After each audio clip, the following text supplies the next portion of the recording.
This is hospital day number 11 for me. And let me tell you, things are getting kind of rough.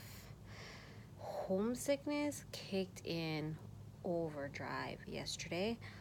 I was crying and miserable and just having the worst, pity party ever. Last hospital visit that I had last month in December, I stayed for 7 days, and the homesickness kicked in about day 5. This time I made it to day 10 before having this meltdown. The confinement starts getting to you.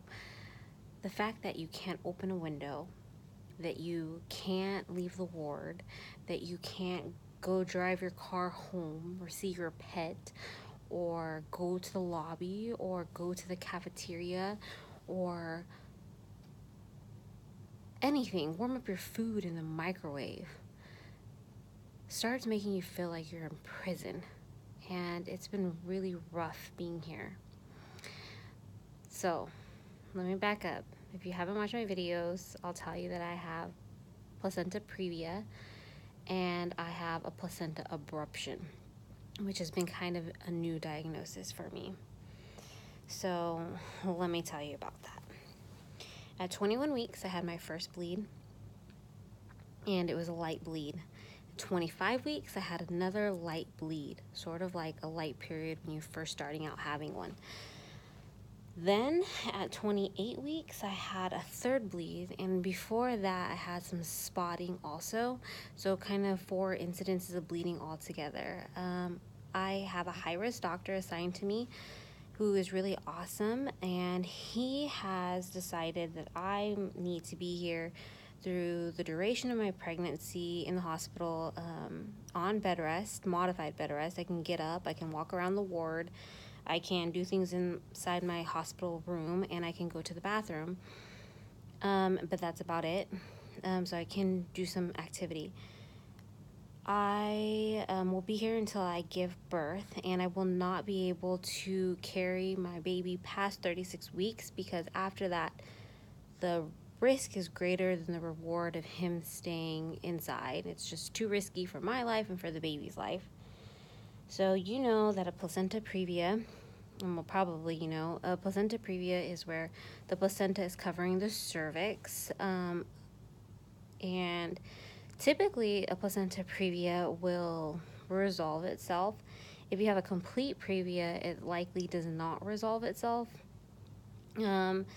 And mine was complete, and they did not think it was going to resolve. And I say they do not think or did not think because although it was completely covering it, on this last ultrasound I had a couple days ago, 2 days ago, my placenta is actually now what you would say is marginal, meaning it is touching the cervix, but it is not completely covering it any longer. So there is some hope that I actually may be able to give birth vaginally, but my problems are not over. So not only do I have the previa, but also I have what they think is a placenta abruption.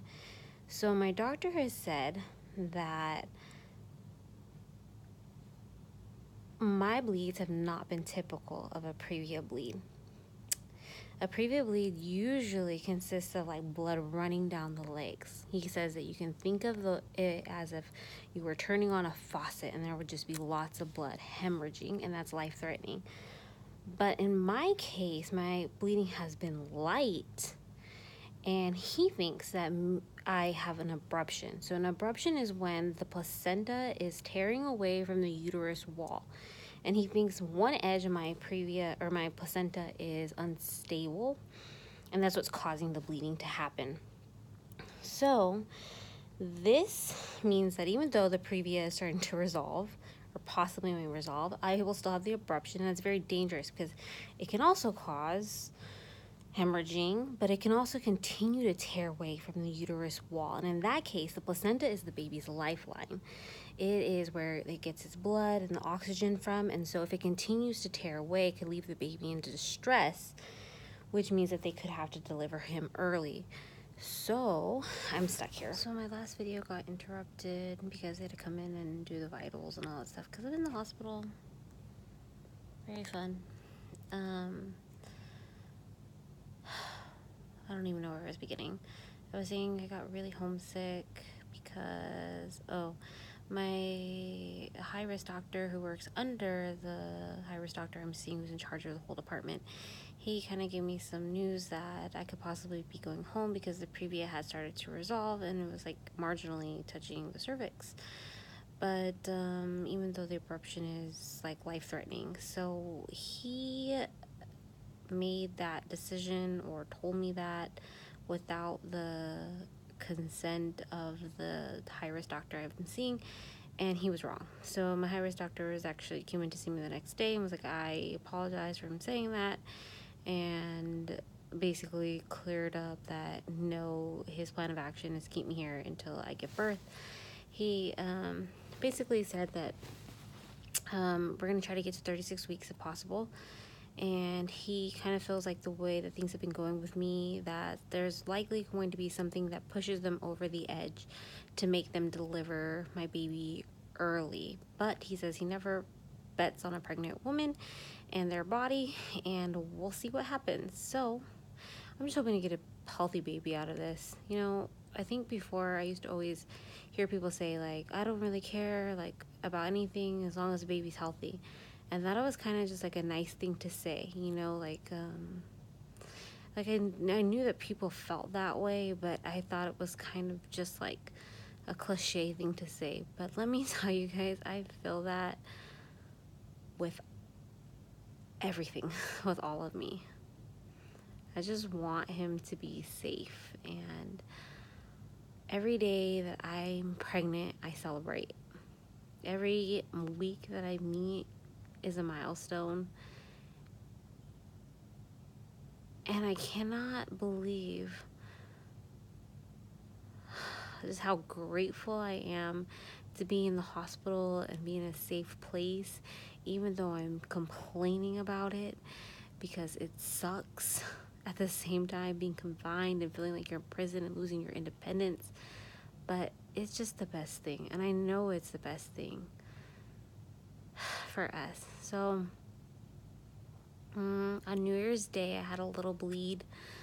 But I don't have anything else major to report to you guys.